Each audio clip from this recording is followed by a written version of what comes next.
മടങ്ങി വരുമ്പോൾ നമ്മൾ കൊച്ചിയിലേക്കാണ് പോകുന്നത്. കൊച്ചിയിൽ നിന്നും ഈ സമാനമായ മറ്റൊരു ഞെട്ടിക്കുന്ന വാർത്തയാണ് പുറത്തു വരുന്നത്. കൊച്ചിയിൽ സ്കൂൾ വിദ്യാർത്ഥിനിയെ ലഹരി നൽകി പീഡിപ്പിച്ചു. കൗൺസിലിംഗിനിടെയാണ് ഈ ഞെട്ടിക്കുന്ന കാര്യം പുറത്തറിയുന്നത്. 10ാം ക്ലാസ്സുകാരനായ ആൺ സുഹൃത്താണ് ഡയറി മിൽക്കിലും കിൻഡർ ജോയിലും ലഹരി നൽകിയത്. ആൺ സുഹൃത്ത് ലഹരി ഉപയോഗിക്കുന്ന ദൃശ്യങ്ങളടക്കം ഇതിനിടെ പുറത്തു വരികയും ചെയ്യുന്നുണ്ട്. ഞെട്ടിക്കുന്നതാണ് ദൃശ്യങ്ങൾ. ഒരു 10ാം ക്ലാസ് വിദ്യാർത്ഥിയുടെ ഭാഗത്തു നിന്നുമാണ് ഈ നീക്കങ്ങൾ എന്നതാണ് ഞെട്ടിക്കുന്ന കാര്യം. കാണാം ദൃശ്യം. മെഡിസിനൊക്കെ കുഴപ്പമില്ല, നല്ല ട്രിപ്പാണ്, എന്താണ് കെമ്മാണ്, പക്ഷേ കുത്തിയൊന്നും കിട്ടൂല. സാധാരണ നോർമല് പണിയായിരിക്കും. ഞാനിനി കമ്പനിക്കാർക്ക് മാത്രമേ കൊടുക്കുള്ളൂ, പുറത്ത് നിന്നുള്ളവന്മാർക്കൊന്നും കൊടുക്കൂല. അഞ്ചാമത് ഞാൻ കടയിൽ നിന്ന് കിട്ടില്ല, അഞ്ചാറ് തരാ. ഇത് മലയാളികളുടെ കളിയല്ലടാ, ബംഗാളികളുടെ കളിയാണ്. ഡയറക്റ്റ് ഡീലാണ് വെച്ചാൽ നല്ല കിട്ടില്ലെങ്കിൽ അഞ്ചാണ്. അടിച്ചു നോക്കിയിട്ട് അത്ര അടിയിട്ട് അഞ്ചാവ് വേറെ ഇല്ല. പിള്ളേരായിട്ടും നല്ല ഔട്ടടിക്കാൻ പറ്റും. ധാറേഷൻ ഉണ്ടായി, അവൻ ഞാൻ അടിച്ച്. അപ്പോൾ അവൻ്റെ ചിക്കുണ്ടായി. അപ്പോൾ അവൻ നന്നിട്ട് അടിച്ച് കഴിഞ്ഞിട്ട് അങ്ങോട്ട് ഞാൻ എൻ്റെ കമ്പനിക്കകത്ത് അപ്പോൾ അവിടെ ഇങ്ങനെ തന്നെ ആ പെൺപിള്ളേരായിട്ടൊക്കെ ഔട്ടടിക്കാൻ പോയിട്ട് എങ്ങനെ ഉണ്ടായി. ലഹരി ഉപയോഗിച്ചു എന്ന് മാത്രമല്ല, 10ാം ക്ലാസ് വിദ്യാർത്ഥിയുടെ ഈ ലഹരി ഉപയോഗം അയാൾ തന്നെ അത് ഇൻസ്റ്റാഗ്രാമിൽ അത് ഷൂട്ട് ചെയ്ത് ഇൻസ്റ്റാഗ്രാം വഴി പുറത്തുവിടാനുള്ള ധൈര്യം കാട്ടി എന്നതാണ് സാഹചര്യം. ഇത് പിന്നീട് ഈ പീഡനത്തിന് ഇരയായ പെൺകുട്ടിയുടെ അച്ഛൻ തന്നെയാണ് ദൃശ്യങ്ങൾ ഇൻസ്റ്റാഗ്രാമിൽ നിന്ന് കണ്ടെത്തിയത്. കൂടുതൽ വിദ്യാർത്ഥികൾ ലഹരിക്ക് ആ സ്കൂളിൽ അടിമയാണെന്നുമാണ് കുട്ടിയുടെ അച്ഛൻ ന്യൂസ് 8നോട് പറഞ്ഞത്. മകളുടെ ഫോണിൽ നിന്നല്ല, ഈ പയ്യന്റെ ഫോൺ ഇൻസ്റ്റാഗ്രാമിൽ നിന്നാണ് എനിക്കിതെല്ലാം കിട്ടുന്നത്. ഞാനിത് അറിഞ്ഞ് ഇവൾക്ക് ഇതുപോലെ കിൻഡർ ജോയിലും ഡയറി മിൽക്കിലൊക്കെ ഇത് കൊടുത്തെന്ന് എനിക്കൊരു സംശയം ഉണ്ടായിരുന്നു. പിന്നെ അതിന്റെ ഒരു ചെറിയൊരു വീഡിയോ എനിക്ക് കിട്ടി. പിന്നെ ബാക്കി എൻ്റെ ഒരു അന്വേഷണത്തിൽ നിന്നാണ് എനിക്കിതൊക്കെ മനസ്സിലായത്. ഞാൻ ഇവരെല്ലാം ഈ കുട്ടികളുടെയൊക്കെ ഇൻസ്റ്റയിൽ കയറിയപ്പോഴത്തേക്കും ഇവരൊരു ഹാബിറ്റ് എന്ന് തന്നെ പറയാം. ഇവർ ചെയ്ത എല്ലാ ഇത്തരം ക്രിമിനൽ പ്രവൃത്തികളും ഇവര് വീഡിയോ ഒക്കെ ഇട്ടിട്ടുണ്ടായി. ഇതൊന്നും ഡിലീറ്റ് ചെയ്തിട്ടുണ്ടായില്ല. എല്ലാം, അതായത് ഇപ്പൊ കഞ്ചാവ് വലിക്കുന്നത്, പിന്നെ മറ്റേ മെത്തഡിന് കല്ല്, ആ സാധനം ഉപയോഗിക്കുന്നതിന്റെ ഫോട്ടോ, വീഡിയോ, പിന്നെ ഇതിന്റെ എല്ലാം വോയിസ് ക്ലിപ്പ്, പിന്നെ ബൈക്ക് മോഷ്ടിക്കുന്ന ഫോട്ടോ, അതിന്റെ വീഡിയോ, പിന്നെ വോയിസ് ക്ലിപ്പ്, അങ്ങനെ ഇവർ ചെയ്ത ഈ ഡയറി മിൽക്ക് പൊട്ടിക്കുന്ന രീതി, ഇതൊക്കെ അതിൽ കിടപ്പുണ്ട്. അപ്പൊ അതിതാണ് എനിക്ക് ഇത്തരം കാര്യങ്ങൾ മനസ്സിലായത്. നവമി ദിനേശ് ചേരുന്നുണ്ട്. നവമി, ഞെട്ടിക്കുന്ന കാര്യമാണ്. ഒരുപക്ഷെ സ്കൂൾ വിദ്യാഭ്യാസ കാലത്താണ് ഇതൊക്കെ നടക്കുന്നത്. അത് പുറത്ത് പറയാനും പുറത്ത് കാട്ടാനും അവർ ധൈര്യം കാട്ടുന്നു എന്ന മറ്റൊരു സാഹചര്യം കൂടി. ഈ ആക്ഷേപം ഉയർന്നത് കൊച്ചി നഗരമധ്യത്തിൽ തന്നെയുള്ള ഒരു സ്കൂളാണോ? ഇത് എന്താണ് ഇതിന്റെ സാഹചര്യം?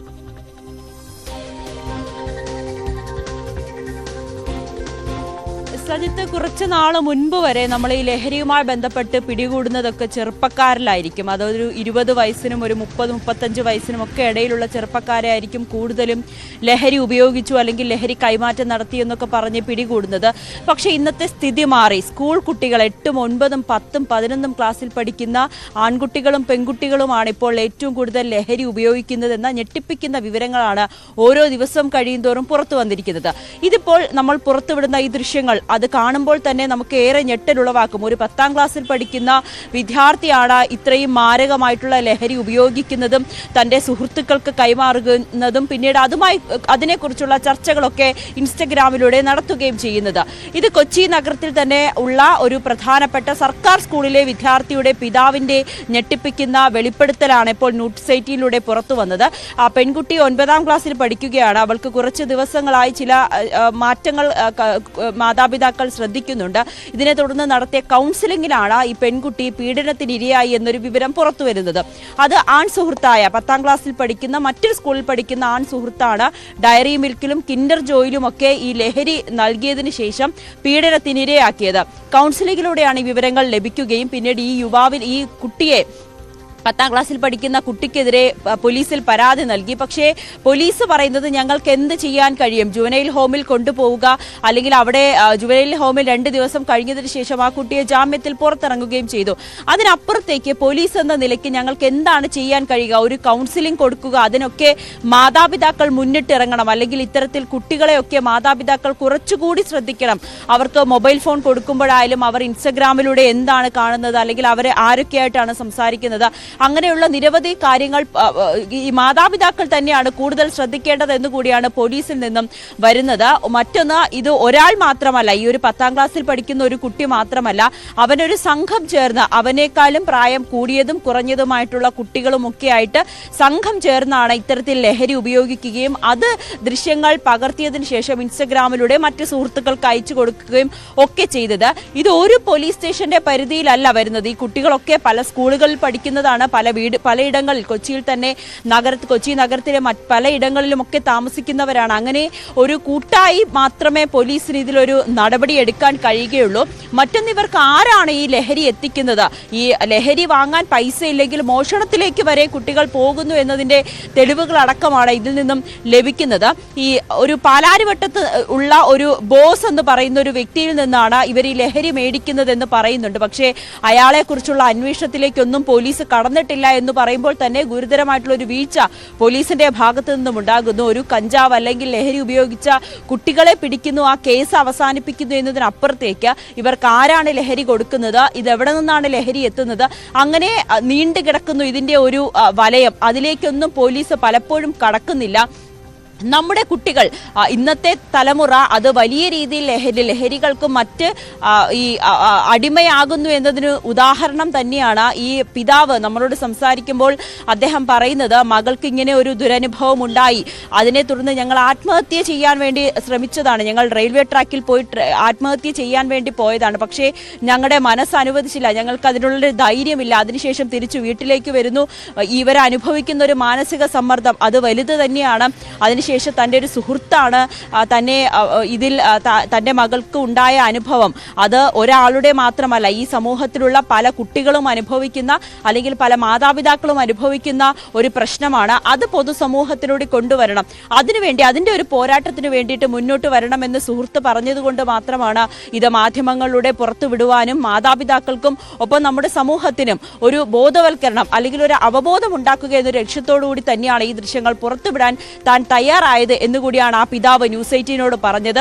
എന്തായാലും സജിത്ത്, ഇത് വളരെ ഞെട്ടിപ്പിക്കുന്നതാണ്. നമ്മൾ ഓരോ ദിവസവും കേൾക്കുന്ന വാർത്തകൾ, കൊലപാതക പരമ്പരകൾ, ഇതിനെല്ലാം ഒരു പിന്നിൽ ഒരു ലഹരി ഉണ്ടെന്ന്, ലഹരി ഉപയോഗമുണ്ട്, അല്ലെങ്കിൽ നമ്മുടെ സമൂഹം ലഹരി വലയത്തിൽ അടിമപ്പെട്ടു പോയി എന്ന് തന്നെ ഉറപ്പിച്ച് പറയാൻ കഴിയും. ഇന്നൊക്കെ നമ്മൾ താമരശ്ശേരിയിൽ നിന്നും കേൾക്കുന്ന വാർത്തകളൊക്കെ മനുഷ്യ മനസാക്ഷിയെ തന്നെ തളർത്തുന്ന, ഞെട്ടിപ്പിക്കുന്ന, അല്ലെങ്കിൽ ഇതെങ്ങനെ സാധിക്കുന്നു നമ്മുടെ കുട്ടികൾക്ക് എന്ന് ചോദിക്കുന്ന ചോദ്യമാണ്. പക്ഷെ അത് തന്നെയാണ് ഇവിടെയും ഒക്കെ ഓരോ ദിവസവും സംഭവിച്ചുകൊണ്ടിരിക്കുന്നത്. നമ്മുടെ സമൂഹത്തിൽ അല്ലെങ്കിൽ നമ്മുടെ കുട്ടികൾ 9ാം ക്ലാസ്സിലും 10ാം ക്ലാസ്സിലും സ്കൂളിൽ പോയി പഠിക്കേണ്ട, അല്ലെങ്കിൽ നമ്മുടെ സമൂഹത്തിൽ നമ്മുടെ നല്ലൊരു തലമുറ ആകേണ്ട കുട്ടികളാണ് ലഹരിക്ക് അടിമപ്പെട്ട് ഇത്തരത്തിലുള്ള മറ്റു വഴികളിലേക്ക് പോകുന്നതും. ഒപ്പം നമ്മുടെ സഹപാഠികളായ സുഹൃത്തുക്കൾക്ക് അല്ലെങ്കിൽ പെൺകുട്ടികളോട് ഇത്രയും ക്രൂരമായിട്ടുള്ള ഓരോന്ന് ചെയ്യുവാനൊക്കെ ഈ ആൺകുട്ടികളെ പ്രേരിപ്പിക്കുന്നത് ഈ ലഹരി തന്നെയാണെന്നാണ് വ്യക്തമാകുന്നതും. സജിത്ത്, നവമി സൂചിപ്പിച്ചതുപോലെയാണ്, നമ്മുടെ കുട്ടികൾക്ക് എന്തു പറ്റുന്നു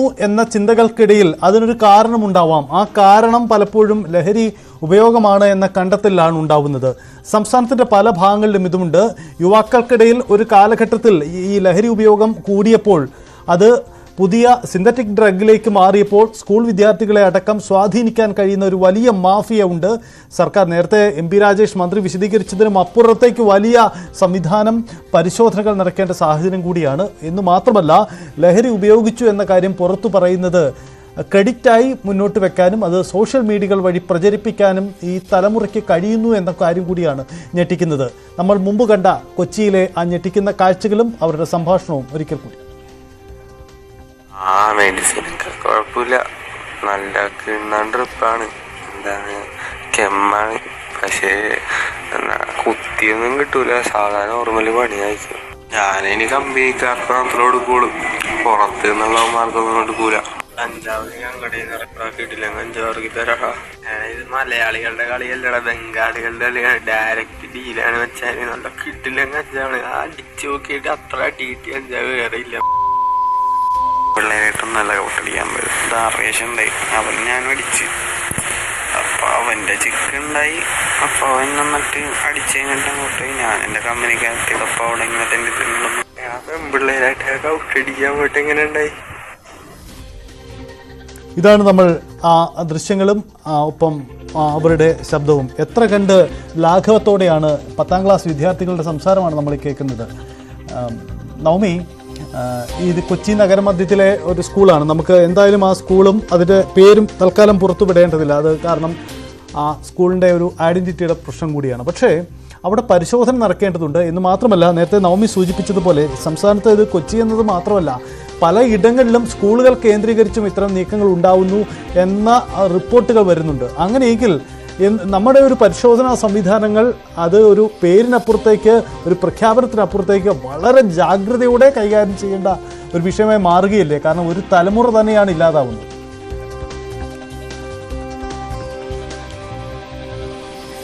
അത് തീർച്ചയായും സജിത്ത് നേരത്തെ സൂചിപ്പിച്ചതുപോലെ നമ്മുടെ കുട്ടികൾക്ക് എന്ത് സംഭവിച്ചു എന്നൊരു ചോദ്യമാണ്. കാരണം ഓരോ ദിവസവും വരുന്ന വാർത്തകൾ, കേൾക്കുന്ന ദൃശ്യങ്ങളൊക്കെ, നമ്മൾ കേൾക്കുന്ന വാർത്തകളായിക്കോട്ടെ, കാണുന്ന ദൃശ്യങ്ങളൊക്കെ ആയിക്കോട്ടെ, ഇതെല്ലാം ഏറെ ഞെട്ടിപ്പിക്കുന്നതാണ്.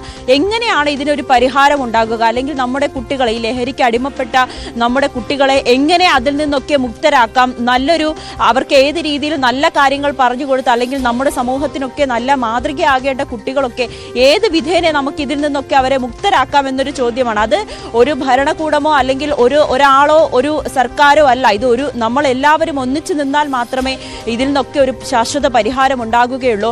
അതിനാദ്യം നമ്മൾ അവബോധം അല്ലെങ്കിൽ ഒരു ബോധവൽക്കരണം നടത്തേണ്ടത് കുട്ടികൾക്ക് എന്നതിനപ്പുറത്തേക്ക് അവരുടെ മാതാപിതാക്കളെയാണ്. തൻ്റെ കുട്ടികൾ എന്ത് ചെയ്യുന്നു, അവരെവിടെ പോകുന്നു, അവരുടെ സൗഹൃദങ്ങൾ എങ്ങനെയാണ്, അവരുടെ സോഷ്യൽ മീഡിയ അവരെ ആരൊക്കെയായിട്ടാണ് സംസാരിക്കുന്നത്, അവരേത് തരത്തിലാണ്, അവർക്ക് ഇത്രയേറെ പണം വരുന്നത്, അല്ലെങ്കിൽ ഒരു ആഡംബര ജീവിതം നയിക്കാനായിട്ടൊക്കെ അവർക്ക് എങ്ങനെയാണ് ഇത്രയും വലിയ പണം, അങ്ങനെയുള്ള കാര്യങ്ങൾ ആദ്യം നമ്മുടെ മാതാപിതാക്കളെ ബോധവൽക്കരിക്കണം. പിന്നീട് നമ്മുടെ അധ്യാപകർ, പിന്നീട് നമ്മുടെ പൊതുസമൂഹം, നമ്മളെല്ലാവരും ഒറ്റക്കെട്ടായി നിന്നാൽ മാത്രമേ ഇത് നടപ്പാകുകയുള്ളൂ.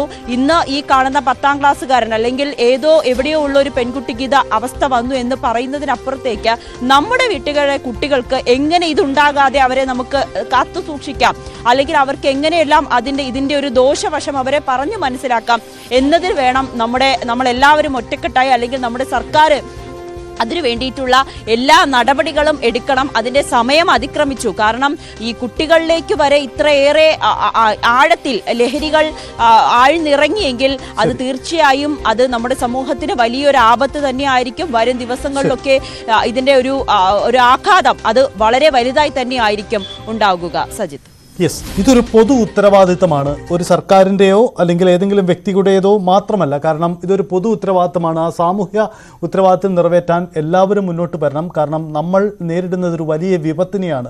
ഒരു തലമുറ തന്നെ ഇല്ലാതാവുന്ന സാഹചര്യത്തിൽ ചെറുത്തേ പറ്റൂ. അത് വീടുകളിൽ അച്ഛനമ്മമാർ, ഈ വാർത്ത കാണുന്ന അച്ഛനമ്മമാർ അടക്കം, രക്ഷിതാക്കൾ അടക്കമുള്ളവർ കൂടുതൽ ജാഗ്രതയോടെ വിഷയങ്ങളെ കൈകാര്യം ചെയ്യണമെന്ന ഓർമ്മപ്പെടുത്തൽ കൂടി ഞങ്ങൾ നടത്തുകയാണ്.